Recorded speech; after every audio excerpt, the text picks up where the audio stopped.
Les fermiers blancs en Afrique du Sud sont-ils devenus des cibles à abattre? Donald Trump en est persuadé et nourrit un sentiment de peur qui se propage chez les Afrikaners, ces descendants de colons européens. Tom a 19 ans, à la tête d'une ferme familiale, il a échappé, dit-il, à un assassinat. Après avoir battu mes salariés à la ferme, ils allaient venir chez moi. Ils étaient prêts à m'infliger la même chose. Tom a peur de représailles. Il ne souhaite pas montrer son visage. Il décrit ce qu'il appelle une scène d'horreur. Lui, caché dans un bâtiment annexe, et des agresseurs cagoulés, en pleine nuit, lourdement armés. Deux de mes employés, noirs, ont été ligotés et ils sont morts. Leurs têtes ont été frappées à coups de machette. Pour Tom, cette attaque était une menace pour la suite. Les Blancs sont davantage la cible des malfaiteurs que les Noirs. Parce que c'est nous qui avons les terres et les fermes, pas eux. Beaucoup de Noirs aimeraient en avoir, mais ils n'arrivent pas à s'en procurer.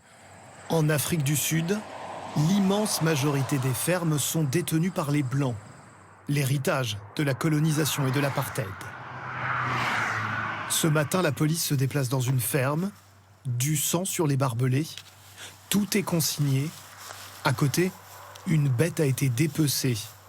Le propriétaire est persuadé in fine que c'est lui qui est visé. C'est une menace.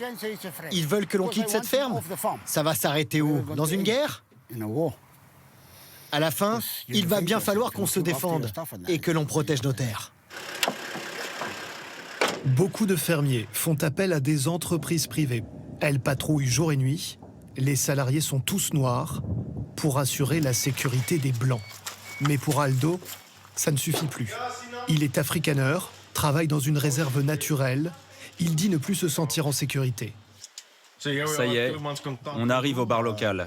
C'est le seul endroit sympa du coin. À peine installé, il nous montre une cicatrice, un coup de couteau, parce qu'il était blanc, jure-t-il. Il veut partir en Europe et il est loin d'être le seul. Quand j'avais 20 ans, on était un groupe de copains, 14 personnes au total. J'ai 29 ans maintenant. On n'est plus que 2 ici. Les autres sont tous partis à l'étranger. Aldo applaudit les propos de Donald Trump, pour qui les Blancs sont persécutés en Afrique du Sud. Il met la lumière sur nos problèmes. Oui, c'est super. Je remercie tous les jours Donald Trump pour ça.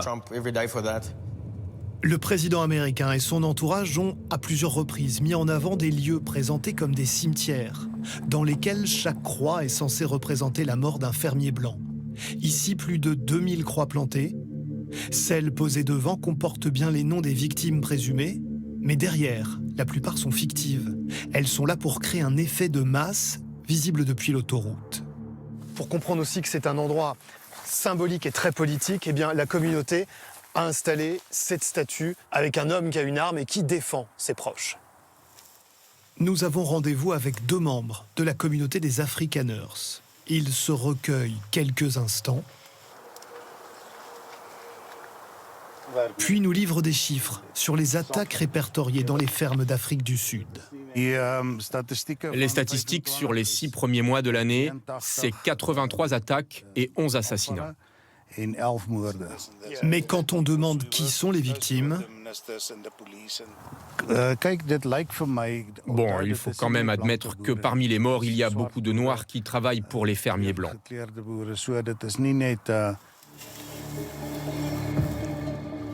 Assurément, l'Afrique du Sud est un pays violent, sur tout le territoire. On compte plus de 60 meurtres chaque jour, quasi exclusivement des Noirs. Et c'est ce climat d'insécurité qui a poussé quelques familles blanches à créer un projet susceptible de choquer le monde entier. Orania, une ville interdite aux Noirs. On est donc ici dans le Karoo, c'est une zone semi-désertique en plein cœur de l'Afrique du Sud. Et on arrive à Orania, la ville est nouvelle, elle a été créée en 91, 2500 habitants au total. Plusieurs centaines de maisons bâties et une place centrale avec un musicien, des tables pour le café le week-end, uniquement des Blancs, tous Afrikaners, tous attachés à l'idée de ne pas se mélanger. Interdiction d'interviewer qui que ce soit, la consigne est imposée par ce responsable local, très fier de nous montrer qu'ici, on n'utilise pas la monnaie nationale. On a commencé à imprimer notre propre monnaie et ses billets en 2004. Dans cet endroit, l'un des plus arides, l'un des moins peuplés d'Afrique du Sud, il n'y avait aucune économie ici. C'était le moyen de tout démarrer. La raison principale, cependant, n'est pas économique, mais sécuritaire. Si une personne vient, qu'elle veut attaquer, voler, tuer quelqu'un pour lui prendre son argent, c'est ridicule de faire ça ici, puisque notre argent n'est valable que dans notre ville.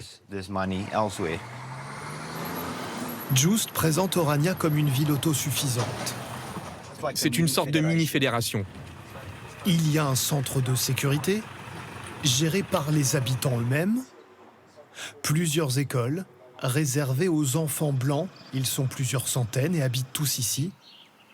Il y a même plusieurs agences immobilières pour répondre à la demande croissante de logements et au prix du mètre carré qui s'envole actuellement à Orania. On a une augmentation de la population de 10% chaque année, et cela depuis 7 ans. La situation politique, la violence, la corruption dans le reste du pays participent à faire grossir nos statistiques ici. Orania a été créé par le gendre d'un des idéologues en chef de l'apartheid. Vous considérez comme raciste ? Orania n'est pas un projet raciste. On veut s'éloigner de cette persécution systématique qui vise les Blancs. Et on ne veut dépendre de personne. Pas d'argent public, pas de subventions, pas d'impôts. On veut décider par nous-mêmes. En Afrique du Sud, 8% de la population est blanche avec un pouvoir d'achat beaucoup plus important. Dans les quartiers riches de Johannesburg, les agents de sécurité privés sont partout. Le secteur est un des plus gros employeurs du pays, pas une maison sans clôture électrifiée pour éviter vols et agressions. Tout autour, des townships où s'entassent des centaines de milliers de Noirs et où la criminalité explose. L'Afrique du Sud a un des taux d'homicide les plus élevés au monde. 27 000 homicides l'an dernier. Et ceux qui se sont produits dans des fermes ne représentent que 0,2% du nombre total d'homicides. Dans cette école, pas une famille qui n'ait été épargnée par les homicides. Pour la professeure, l'explication première, c'est la pauvreté. Ce qui fait le plus souffrir les gens, les problèmes d'eau et d'électricité. L'électricité, c'est très dur d'en avoir et c'est très cher. Et l'eau, c'est aléatoire. Il y en a parfois le lundi et le lendemain, rien toute la journée. Johan est afrikaner. Avec son association qui aide les plus jeunes, il contredit ceux qui parlent d'un dialogue impossible entre communautés noires et blanches. Lui et la directrice de l'école veulent plus que jamais faire société ensemble. On est en train de créer des tensions avec des Noirs qui sont censés détester les Blancs. Il y a tellement de médias qui se délectent avec ça. Dans quel pays mes 3 enfants qui ont tous moins de 5 ans vont-ils grandir? Je veux qu'ils soient les bienvenus dans ce pays. Mais si on passe notre temps à évoquer des problèmes de race, à opposer violemment les Noirs et les Blancs, à ressasser les problèmes du passé et à dire que tout va mal aujourd'hui, alors je n'offrirai pas un environnement sain pour mes enfants. Un environnement sain? Objectif impossible dans cet autre township où survivent presque un demi-million d'habitants. La nuit, des riverains sont contraints d'organiser eux-mêmes des patrouilles. C'est horrible de voir une personne se faire dépouiller ou être kidnappée. Ça nous inquiète tous. L'un des pires fléaux ici, le trafic de stupéfiants nouvelle génération en provenance d'Afrique de l'Ouest. Il détruit littéralement le cerveau. Ils fument cette nouvelle drogue. Ils sont jeunes, ils ne s'en rendent pas compte qu'ils sont en train de bousiller leur vie. Johannesburg est désormais l'une des villes les plus dangereuses au monde. Chaque jour ou presque, il y a une personne qui est tuée dans ce quartier.